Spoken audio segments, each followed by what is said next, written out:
You got your Bible? John 13. John 13. I want you to look in the first couple of verses. First couple of verses. What day is it? Just before Passover. Just before Passover. Those of you who are Bible scholars, tell me where Jesus is sitting. Where are Jesus and the apostles, the disciples? They're in the upper room, right? They're getting ready to have the Feast of the Passover. Now, you Bible scholars, tell me, what was involved in the Feast of the Passover? What did they have? Breaking of the bread. They had unleavened bread and? The wine. Yeah, but the Feast of the Passover, go the whole Feast of the Passover. What did they offer? What were the Jews, the Israelites, told to eat for the Passover? Lamb, roasted whole, bones not broken, bitter herbs, right? Couldn't be any yeast, so there was fruit of the vine and unleavened bread, right? That's what they're doing. Now, can anybody, you Bible scholars, tell me Passover? What was it about? It was a big deal to these Jews. It was a big deal to these people. Their freedom from Egypt. They were about to leave Egypt and go where? To the Promised Land. All right, so keep reading. It was just before the Passover feast, and Jesus, circle the word, did what? Jesus knew that it had come time for him to leave and to go. Okay, and we'll get to the text. Just hang on. I want you to talk to me a second. What's it like when you have to leave one place you've been and go to another place? Sometimes stressful. A little bit sad, but a little bit hopeful of what's to come. There's a little bit of sad, there's a little bit of happy, there's a little bit of anxious, there's a little bit of hope, all that kind of stuff. I was telling the story earlier. My daughter, Sherry, was a part of the AIM program and went to Mexico City after she finished her AIM schooling and went on a team there. And she didn't want to go. She was scared to go. She was sad to go. She got there. She thought she was going to die of homesickness. She didn't. But after she was there a year and a half, when she got ready to leave there to come back home to such a wonderful father, how did she feel? All of that and more. Same way. It broke her heart. Yeah, she was so sad to leave there. Jesus is leaving where he's been for over 30 years. He's leaving his mom, his dad, his brothers and sisters. He's leaving his disciples. But where's he going? Home to the Father. Home to his Father. So is there some conflict there even? You're going to find out that's the truth. Keep reading. So having loved his own that were in the world, he wanted to do what? He now showed them the full extent of his love. Underline the phrase, full extent of his love. Jesus wants to give them, before he leaves them, a reminder of just how much he loves them. I'm going to stop and just to tell you this. If you get nothing else out of this, that's Jesus, always is Jesus' intent. He wants you to know the full extent of his love. Now, yeah, there's times he's going to correct us, and there's times he's going to discipline us. But what Jesus wants to do is to show you the full extent of his love. He loves us completely. So now watch what he does. Keep reading. The evening meal that was being served, the devil had already prompted Judas. I hate that. Verse 3, Jesus knew that the Father had put all things under his power, and so that he had come from God and was returning to God. He's about to have his own exodus, right? Leaving here, going there. So what do you do? When you know everything there is to know about everything there is to know about, what do you do? Share it? What do you do? What does Jesus do? Look at the next word in the text. The next word. What does he do? So, he got up. I mean, the meal is being served. Custom would have been, they would have washed their hands and washed their feet before the meal got there, but the meal came in, hands and feet had not been washed, so what does he do? He gets up. Now just read. This is Jesus. He gets up, takes off his outer clothing, wraps himself with a towel, and picks up a basin, a bowl, and pours water in it and begins to wash the disciples' feet, drying them with the towel that he had wrapped around him. This is not a ceremony, y'all. This is not some kind of special presentation. There's no spotlight here. The meal has come. Hungry men are going to be focused on what? The food. Jesus notices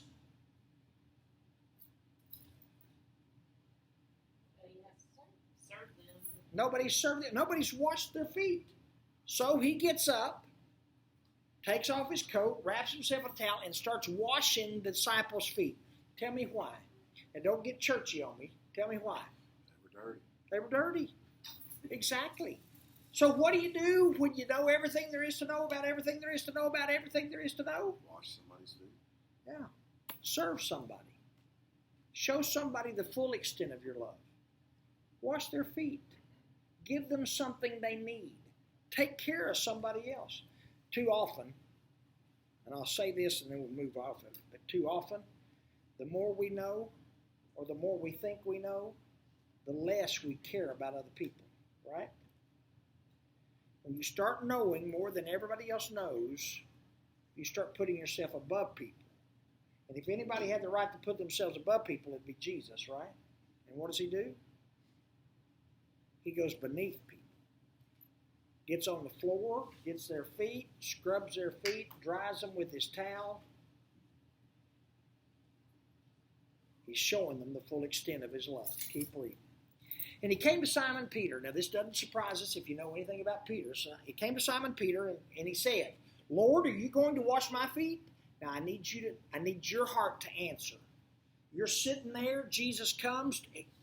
Jesus has been washing people's feet. He comes to you, and you're Peter, and you say, Lord, are you going to wash my feet?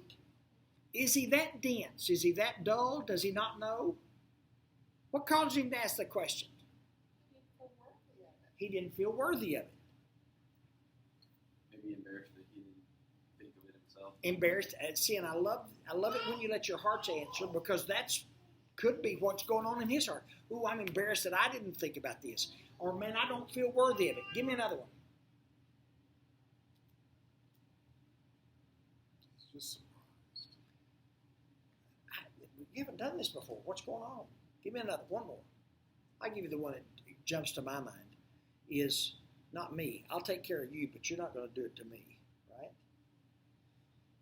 Jesus says, you don't realize what I'm doing, but you will. You'll understand. Just hang on.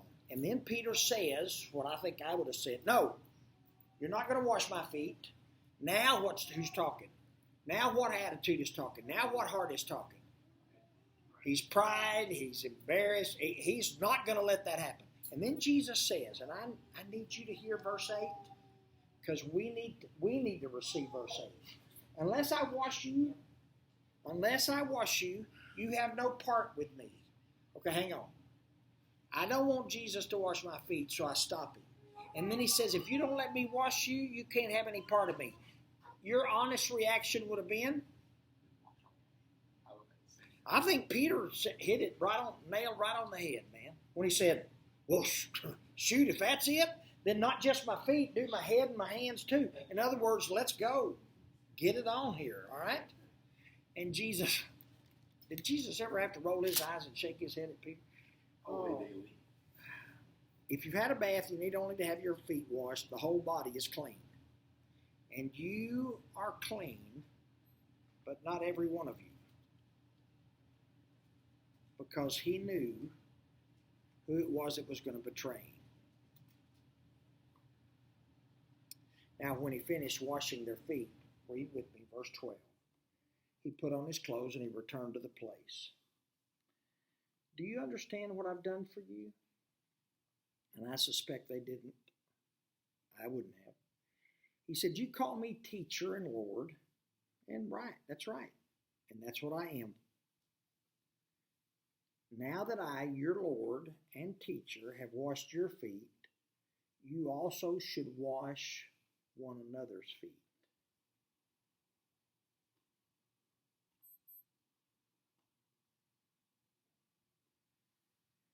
As I have set an example that you should do as I have done for you.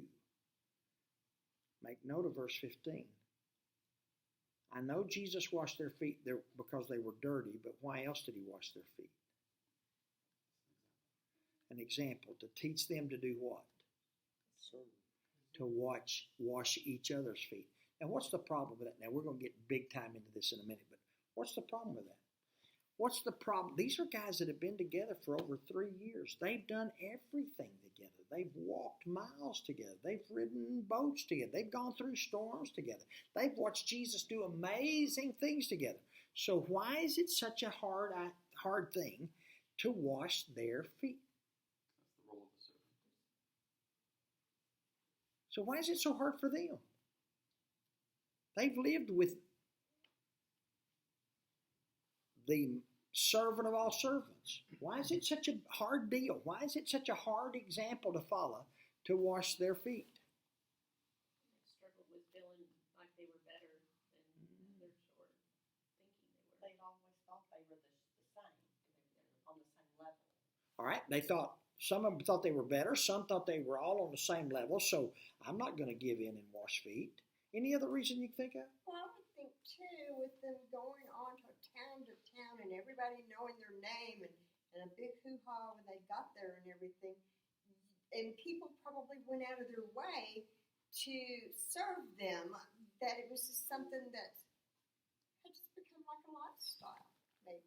Yeah, good point. Jesus says to him, I want to tell you that the servant is not greater than the master, and the messenger is not greater than the one who sent him. Now that you know these things, you will be blessed if you do them. Jesus washed their feet because their feet were dirty, but Jesus also washed their feet so they would learn to do the same. Why? Seems like since he knows that, this is his exodus and he's on his way out, it seems to me it's almost like a leadership lesson. Like, I'm about to leave, and this is how you need to lead whenever I'm And he wants them to learn it. Since they'll be blessed. There you go. And there's the third one. He wants them to be blessed. Are they fixing to go through tough times? Are they going to have some hard times? You betcha. He wants them to be blessed. So how do you do that? By knowing everything there is to know about everything and being able to answer every question and being able to correct everybody that does something wrong? No, and it's not any of that. It's serving. It's doing kind things for people that need kind things done for them. Keep reading. Now, I'm not referring to all of you. He said, I know who I've chosen, and the one I share the bread with is going to raise his heel up against me. But look in verse 19. I'm telling you this now. Why? Why is he telling them now?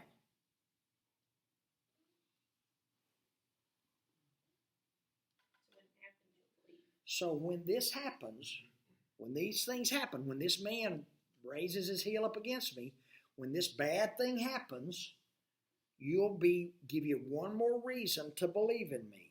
I tell you the truth, whoever accepts me, I sinned, accepts me, and whoever accepts me accepts the one who sent me. Now after this, verse 21, after this, said Jesus was troubled in his spirit. Have we read that before? Where did we read it before? In John, where did we read it before?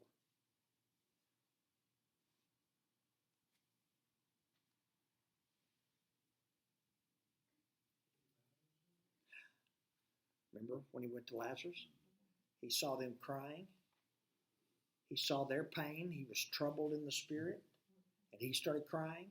How's Jesus feeling right now? Put it in your words. How's he feeling right now? And you're going to see the same feeling at Gethsemane here in just a few minutes. But tell me, not John, but it's what? He's heartbroken. Somebody he loves is going to betray him. He's leaving the people that he loves. He's worried about them. He's worried about them. Why is he worried about them, Ralph? I'm leaving. So why is he worried about them? The wolves. They've been with him for 3.5 years. They've got this, right? But he loves them. He's been with them for 3.5 years. He knows they don't got it. That's right. They still don't have it. And I you know how I know that? Look what happens next. In verse 22, in verse 22, his disciples, they hear this, somebody's going to betray me, right? Somebody's going to betray me. The disciples start asking what? Who's it going to be? Now, what do they know? It's not me. I know it's not me, so maybe it's Scott. Maybe it's... Yeah, who is it? You know, and... What does that cause to happen? If you check in another gospel, if you look in Luke 22, you know what happens right about now? They start arguing about who's greatest. Who's the greatest in the bunch? Who's got the most to brag about? Completely ignored the lesson that they just got. Exactly. They just overlooked this incredible lesson that Jesus just taught them about being a servant. But who thinks they're the greatest? Use your heart, use your personality. Who's the greatest? Peter has to have spoken up, right? What has he got to say about himself that makes him the greatest? I walked on water further than you ever did there, Andrew. And what does Andrew tell him? You almost drowned. Yeah, and you almost drowned. If Jesus hadn't dragged you out of there, you'd have been dead. I'd have had to tell Mama. All right? What does Matthew have to brag about?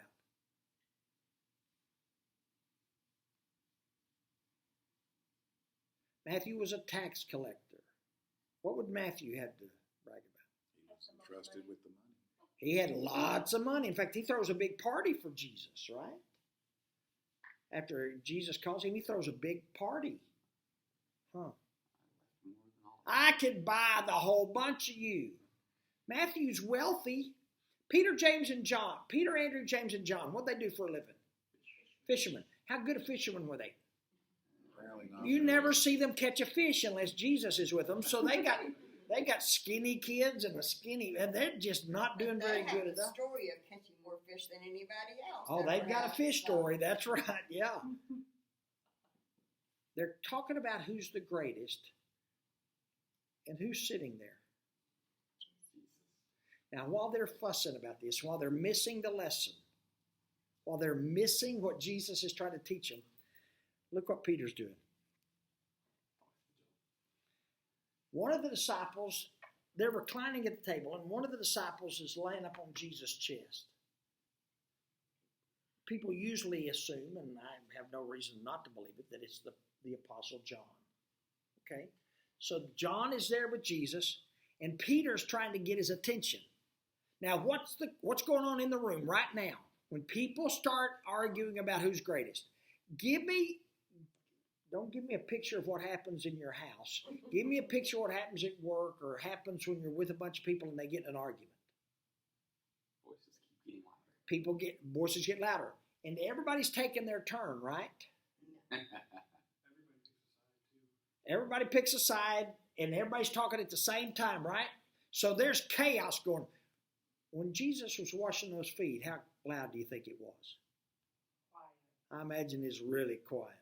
Now, it is chaos. And Peter is looking over at John and saying, he's doing all these gestures, trying to ask him. So John says, Lord, who is it? And Jesus said, it's the one I give the bread to after I've dipped the bread in the dish. So he dips some bread in a dish and hands it to Judas and looks at Judas and says, what you're going to do quickly. Get on with it. They didn't understand. Judas got up and left. They thought Judas was going to give money to the poor because he had the purse, right? And it says as soon as he had taken the bread, he went out, and it was night. It was dark in other places too, wasn't it? So what do? He's about to leave. You're Jesus. You're about to leave this world. You're about to leave these men. One of your disciples is going to go to hell. He has let Satan have him. You're going to lose that one. How's that feel? One of these fellas that says, I'll defend you, I'll die before I let anything happen to you, is going to deny you. He's going to tell him that here in just a minute. What's he feeling? What's Jesus feeling?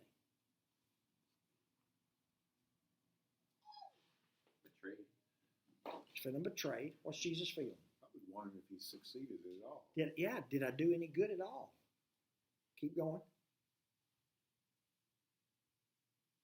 Probably very upset, thinking about how my mom's gonna feel. Yeah.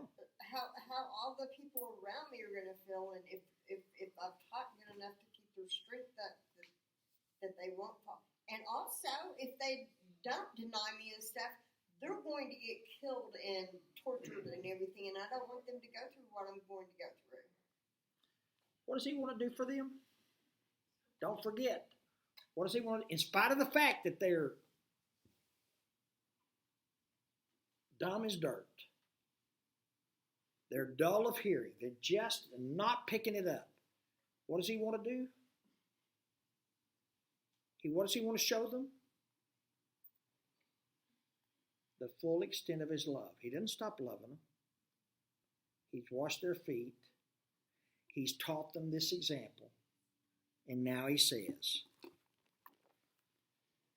now the Son of Man, or in verse 31, now the Son of Man is glorified, and God is glorified in you, in him. If God is glorified in him, God will glorify the Son in himself, and will glorify him at once. My children, I will be with you only a little longer. You will look for me, but just as I told the Jews, so I tell you now, where I am, you cannot come. Okay, the conversation about who's the greatest is done. The conversation is over. Jesus has already shown them who's the greatest for 3.5 years. He's washed their feet, trying to get them to stop thinking about who's greatest and just be a servant. And now he says, children, I've got to tell you, I'm about to leave you. And where I'm going, you can't go. Your reaction. Your reaction. Your reaction. I want to go. Your reaction. Heartbroken, confused. What are you I have telling? no idea what I'm going to do. I don't know what I'm going to do. What am I going to do? What am I supposed to do? I've been with you for 3.5 years. I've eaten here. I've walked with you. I've done. Where am I going to go? What am I going to do? What else? Am I not good enough? What's wrong with me? Why would you leave me? Where are you going? Those are questions that are going to come up. But Jesus was preparing them.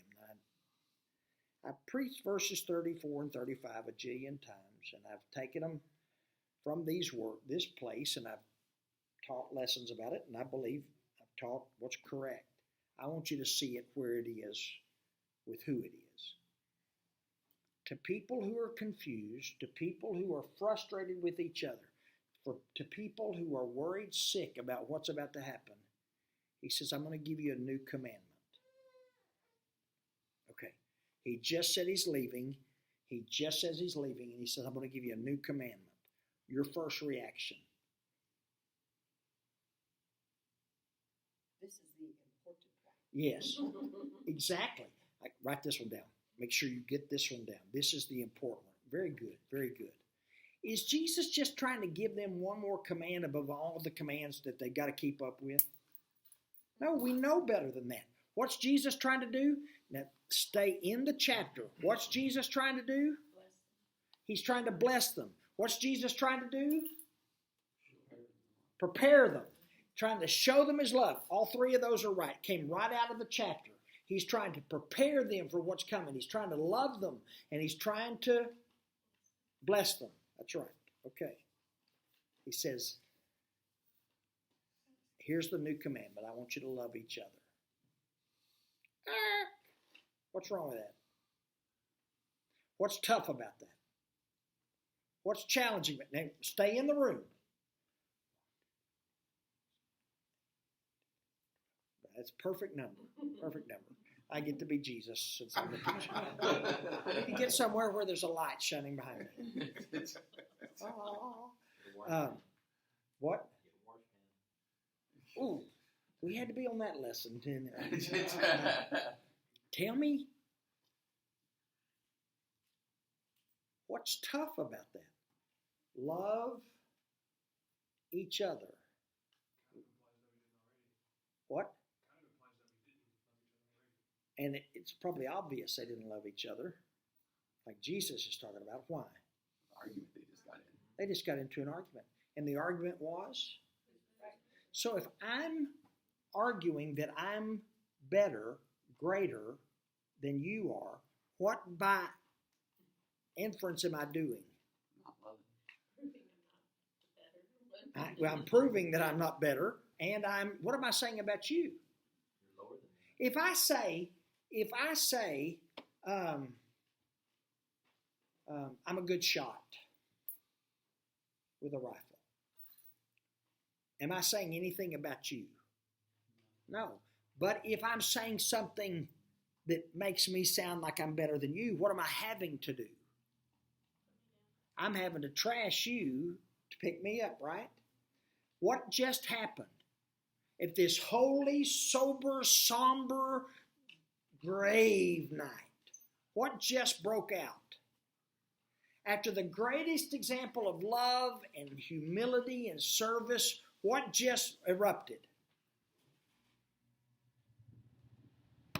Bunch of chest beating and a bunch of fingers. They are arguing about who's greatest. Jesus is trying to teach them. Jesus is trying to prepare them for what's coming. He's about to leave them. How are they going to be able to survive? Look at the new commandment. Love each other. Love each other like I have loved you. How had he loved them? Wash their feet. Exactly. Now, usually when you ask that in church, somebody says, well, he died for them. Yeah, but not yet. So when it says love each other like I've loved you, what's he saying? What I just did for you.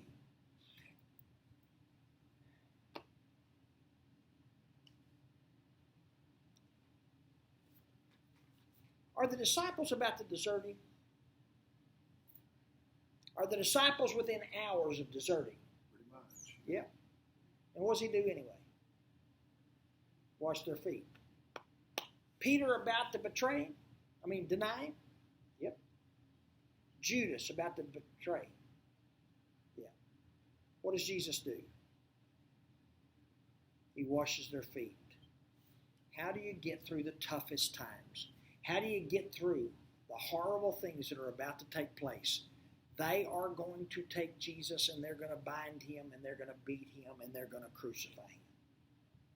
They're going to chase these men all over the world. How do you survive that?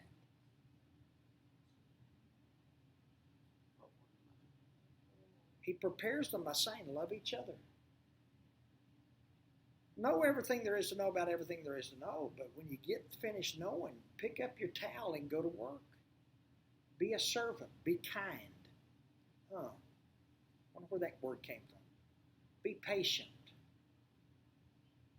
Don't be jealous. Don't be angry. Don't be proud. Where'd those words come from?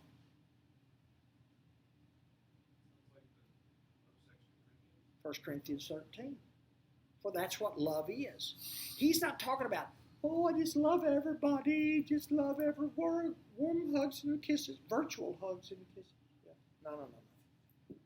He's talking about real, get your hands dirty kind of love. And sometimes that means that you've got to be patient with the person that you're most impatient with. You've got to be kind to the person who is the most unkind to you. Oh. You can't be jealous. And you can't be proud. And you can't be, it's the one that just jumps out of me. Love is not easily angry. It's not irritable. So what happens when somebody's irritable with you? What happens when somebody's irritable with you? You get irritable by You it. give it right back to them, right? No. Love is not irritable. Love bears all things. Love believes all things. Love hopes all things. And love never fails. Come on. Come here. Come here. She didn't want you. She wanted that cord. Yeah, I know. I didn't want to curl your hair. No, you lick that plug, your hair curl. Yeah. All right. How does Jesus teach them? How does Jesus prepare them? How does Jesus bless them? He teaches them to love each other like He loved them. Right? The goal of our instruction. And He said that's how folks are going to know that you're mine. Look at it. Verse 35. That's how people are going to know that you're mine. It's not going to be the sign on a building or the printed agenda for worship. You want to know, you want people to know that you belong to me? Then love each other like I've loved you.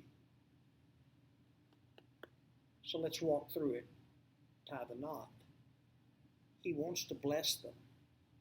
He wants to love them. He wants to bless them. He wants to prepare them. But the end is not now. He wants to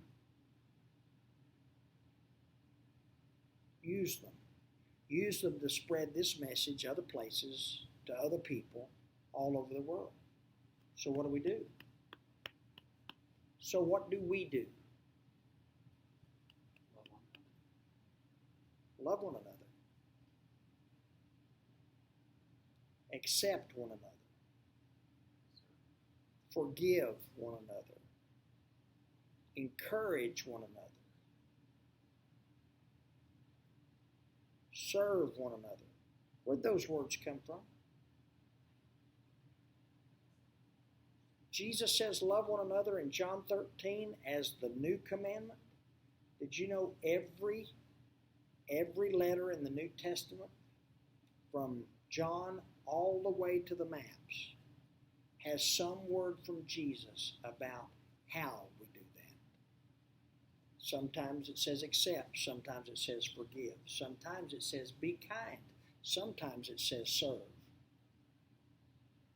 Folks, do we want to get through this pandemic stuff? Do we want to get through the